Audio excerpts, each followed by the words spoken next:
Vous l'aviez mentionné et vous nous demandez de rester aux côtés du Sénégal. Oui, nous le sommes prêts et nous le resterons.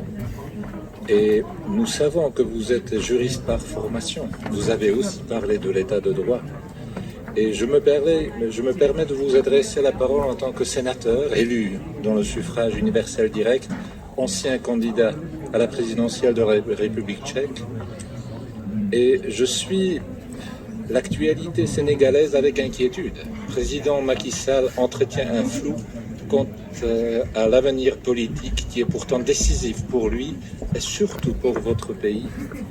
Il ne peut pas briguer un troisième mandat de par la Constitution et pourtant son silence qu'il cultive et qu'il entretient inquiète la représentation politique et éveille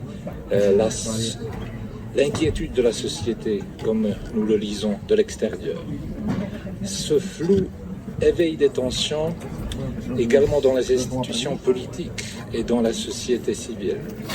D'ailleurs, l'ancienne première ministre, Aminata Traoré, a formulé cette inquiétude de vive voix quant à l'avenir du Sénégal, car d'après elle, le président fait comme s'il n'envisageait pas de respecter la Constitution et souhaiterait se représenter. Pourtant, votre pays a été depuis toujours réputé par la stabilité de son système démocratique. Hélas, aujourd'hui, le nombre de prisonniers politiques est plus élevé que jamais, des journalistes sont arrêtés, la liberté de presse est sous l'attaque. Et d'ailleurs, nous ne sommes pas les seuls de le formuler ainsi. La Commission de l'Union africaine ou la CEDEAO ont exprimé également leurs inquiétudes. Alors merci de vos messages, mais nous attendons aussi de votre pays une position claire. Et comme vous êtes le messager privilégié de votre président, nous vous demandons également de lui transmettre notre inquiétude. Nous sommes prêts à honorer ce partenariat que vous avez mentionné et nous sommes prêts aussi à honorer cette solidarité européenne que vous appelez de vos vœux. Merci beaucoup. Pour des raisons multiples, vous savez que nous y sommes très attachés. Nous voyons bien à quel point le Sénégal a été et est encore la vitrine, une des vitrines démocratiques de l'état de droit en Afrique.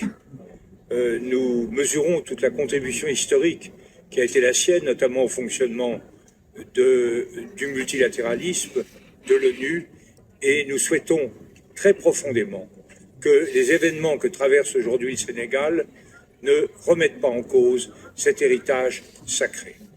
Alors, j'interviens avec prudence, parce que là, nous sommes bien placés en France pour savoir que nos interventions en faveur de ce qui nous paraît être la stabilité démocratique ne sont pas toujours perçues dans les pays concernés par une opinion bien perçue, par une opinion qui porte sur l'ancien colonisateur, on comprend, un regard qui n'est pas dénué de passion. Mais je voudrais vraiment insister sur le fait que la détérioration du climat qui est en cours et le fait que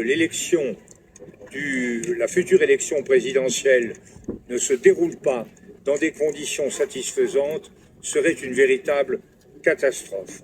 Nous formons l'espoir, et je forme l'espoir, comme l'a exprimé à sa manière mon ami Pavel Fischer, que le président Macky Sall, que j'ai rencontré il y a quelques mois et qui est une personnalité extraordinairement fascinante et d'un très très haut niveau, puisse vraiment maintenir la magistrature suprême au-dessus de la mêlée et assurer l'unité, la stabilité, la concorde et le respect de l'état de droit dans votre pays auquel nous sommes profondément attachés et pour l'avenir duquel nous formons des vœux très très sincères.